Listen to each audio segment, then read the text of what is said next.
Hi friends, if you stand in front of a plane mirror, do you know exactly where your image will be formed? That's right, it's going to be behind the mirror. The distance between the image and the mirror will be exactly same as the distance between you and the mirror. We also know the properties of the image. It's going to be virtual and upright, and the image will be the same height as you.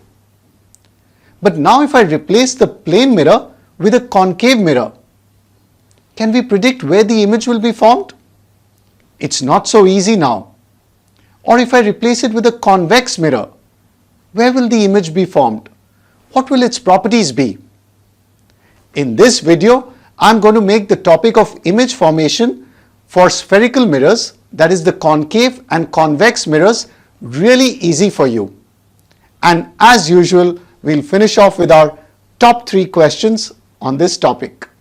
Before we look at spherical mirrors, let's do a quick recap on how to draw the ray diagram for a plane mirror. As we discussed, we know all the properties of the image formed by a plane mirror. Image height equals object height and image distance equals the object distance. So we can cheat here.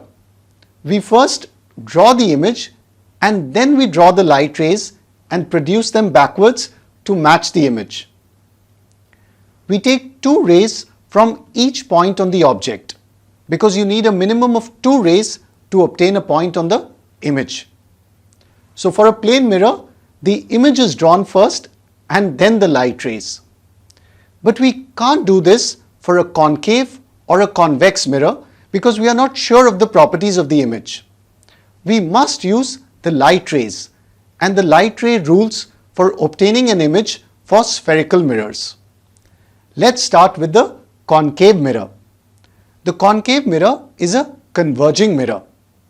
For image formation, we need to draw the concave mirror accurately. Let me show you a simple trick for that. Draw a line representing the principal axis.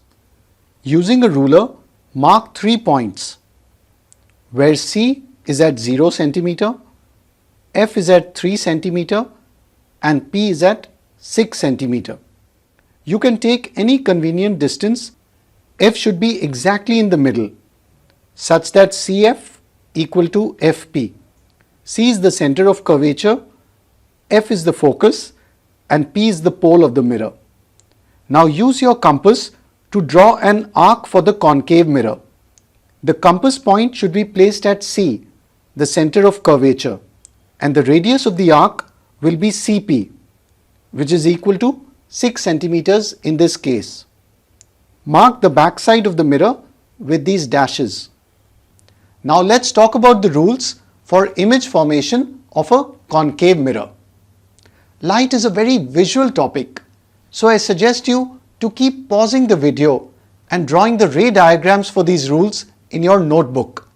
Then you'll get a better feel of what is going on. There are 4 rules for a concave mirror, so let's take a look at them. Rule 1. A ray of light which is parallel to the principal axis after reflection passes through the focus. Rule 2. A ray of light passing through the center of curvature is reflected back along the same path. Do you know why? That's right. The ray of light falls normally, perpendicular to the mirror. That's why it's reflected back along the same path. Rule 3. A ray of light passing through the focus after reflection becomes parallel to the principal axis. Can you see that rule 3 is exactly opposite of rule 1? It's due to reversibility of light. Rule 4. A ray of light which is incident at the pole of a concave mirror is reflected back, making the same angle with the principal axis. It looks like a plane mirror type of diagram since the principal axis is like the normal here and the angle of incidence is equal to the angle of reflection. Let's place the 4 rules that we have learned for concave mirrors on our concept board. Remember, when drawing an image, you need 2 rays from a point on the object. So for concave mirrors, you need to select two rules that are convenient for the diagram. Now an important note here is, avoid using the fourth rule unless really necessary, because it's hard to measure angles accurately with your protractor. So it can lead to inaccuracies in the diagram. So basically you need to use 2 out of the first 3 rules for concave mirrors. Now I'm going to be the object and I'll go and stand in front of the concave mirror and you need to find my image. So are you ready? Let's try it out. Here I am on the principal axis. I'm far away from the concave mirror. I'm going to walk towards the mirror and stand on different places on the principal axis. And you'll see that the image will change based on my location. So let's start with case 1. I'm beyond C, the center of curvature. You need to consider the rays from the top of the object. So from my head. And remember, we need to take 2 out of the first 3 rules. So let's use rule 1. For the ray that is parallel to the principal axis, after reflection, it passes through the focus. And for the second ray, we can use rule 2. So the ray passing through the center of curvature gets reflected back along the same path. Now what does the intersection of these 2 reflected rays represent? That's right, it's the image, and it's the image of my head, because we started with the rays from the top of the object. Now where is the feet in my image? You don't need to draw the rays for that.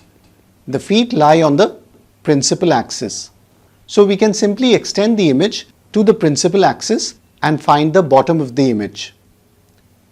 So as you can see here, using the ray diagram, we have found the position of my image. What are the properties of the image? There are 3 points here. Is the image real and inverted, or is it virtual and upright? Is the image magnified, diminished, or is it the same size as the object? And what is the position of the image? So let's see what are the properties of the image for case 1. As you can see here, the image is real and inverted. It's real because it's formed by the real intersection of light rays.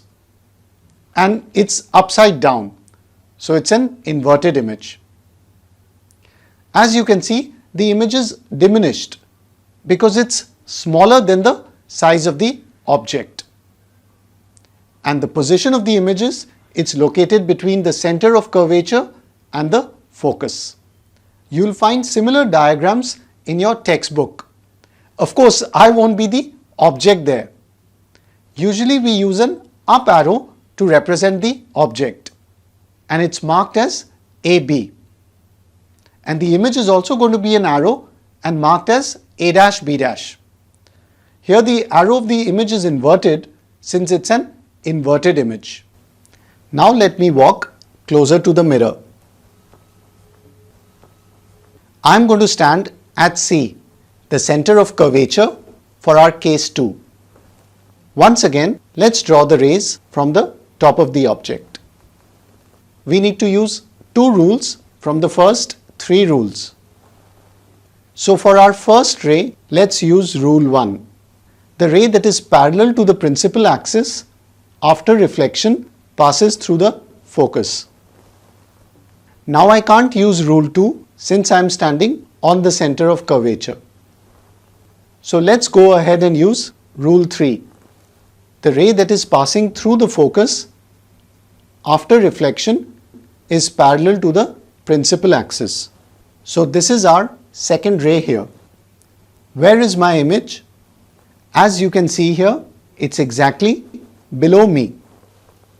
What is the nature or properties of the image? It's real and it's inverted. It's the same size as the object, so the same height as me, and its position is at the center of curvature. If you try drawing the ray diagram for this case 2, where the object is at the center of curvature you might find that you're not getting the image exactly at the center of curvature. Now this can happen if the focus F is not exactly between P and C, or if the rays are not drawn very accurately. So to avoid such errors, an important exam tip is to use the cheating trick, just like we did in plane mirrors. So you first draw the inverted image at the center of curvature, and the image height is equal to the object height, and then you draw the rays. So then you'll get the image accurately. Now I'm going to move closer to the mirror. So this is our case 3, where the object is between the center of curvature and the focus. I would like you to pause the video here and find the image yourself using a ray diagram. Also write down the properties of the image formed. So what is the nature of the image you got? That's right. The correct answer is it's a real and inverted image that's magnified. So this is the ray diagram, and as you can see, the position of the image is beyond the center of curvature. Now I'll move ahead and I'm going to stand at the focus of the concave mirror. Again, let's use 2 rules out of 3. As you can see, this is an interesting case because the reflected rays are parallel. The reflected rays never meet. So our image is formed really far away at infinity. The image is real and inverted, and it's highly magnified. Now let's look at the last case where I move really close to the mirror. The object, that is me, is between the pole and the focus here. Now let's use rule 1 and rule 2 to draw the light rays from the top of the object. And as you can see here, the reflected rays are divergent. So let's produce them backwards to obtain our image. Wow! Can you see? I'm magnified here. So what are the properties of the image? The image is virtual and erect. It's magnified, and as you can see, it's formed behind the mirror. Do you know how the concave mirror is used in this case? That's right, it's used as a shaving mirror. Since you appear magnified, it's much easier to shave. Now that we are done with the topic of concave mirrors, let's take a look at the other type of spherical mirrors, the convex mirrors. The convex mirror is a diverging mirror. For image formation, we need to draw the convex mirror accurately. Similar to the concave mirror, draw a line representing the principal axis. Using a ruler, mark 3 points where P is at 0 cm, F is at 3 cm and C is at 6 cm. You can take any convenient distance as long as F is exactly in the middle between P and C. So the distance CF is equal to FP. P is the pole of the mirror, F is the focus, and C is the center of curvature of the mirror here. Note that in a convex mirror, the F and C are on the opposite side compared to a concave mirror. Now use your compass to draw an arc for the convex mirror. The compass point should be placed at C, the center of curvature.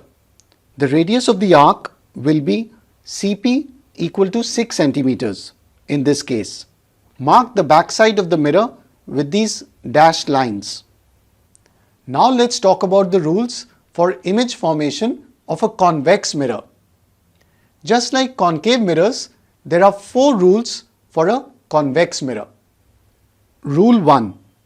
A ray of light which is parallel to the principal axis, after reflection, it appears to be coming from the focus.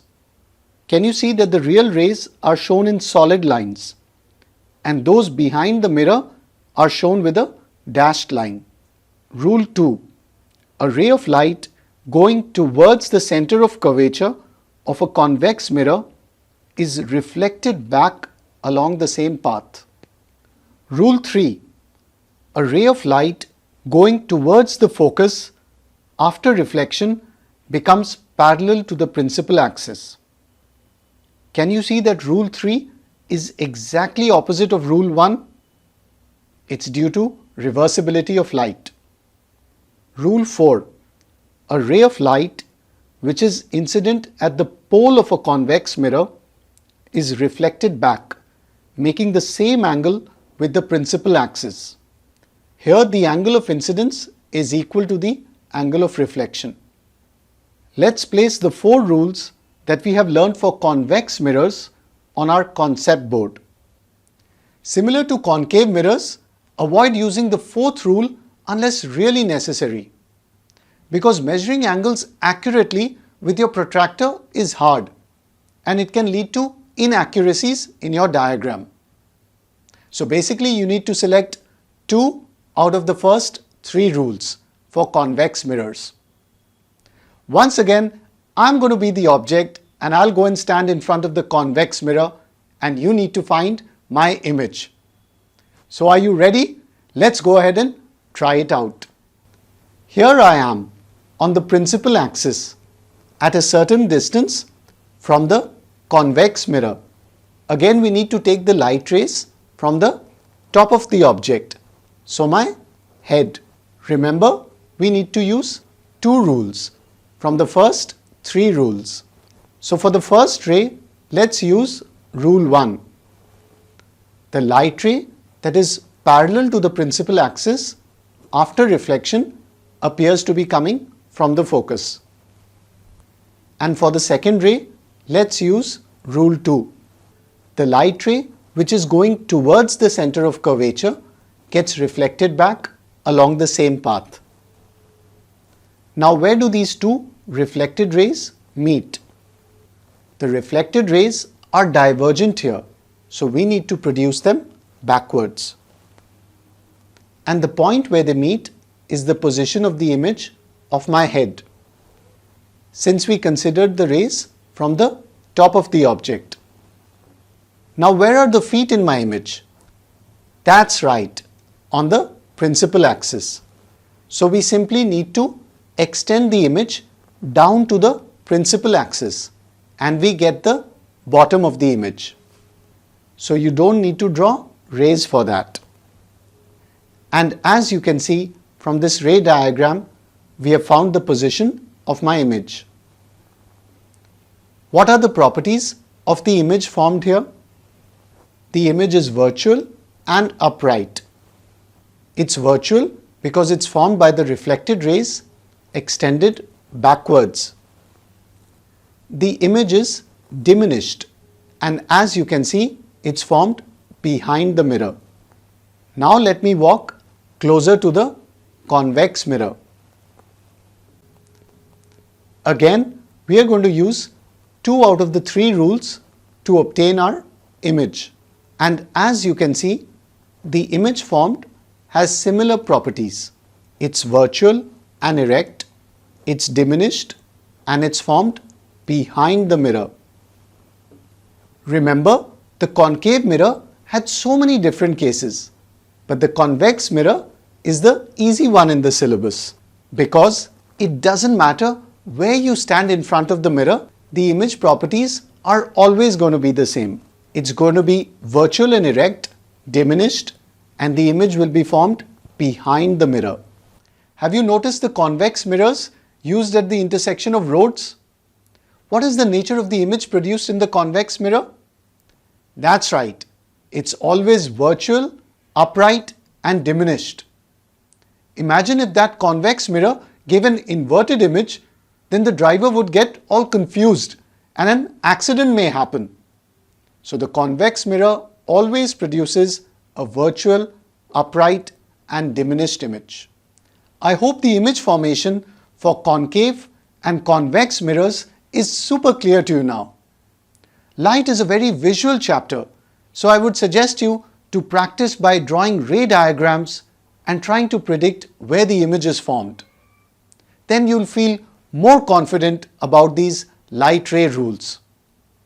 And do remember to subscribe to my YouTube channel and follow my Facebook page. And do check out my website, manochaacademy.com. And do remember to try the quiz and the top 3 questions on this topic. Links are given below the video. Thanks for watching.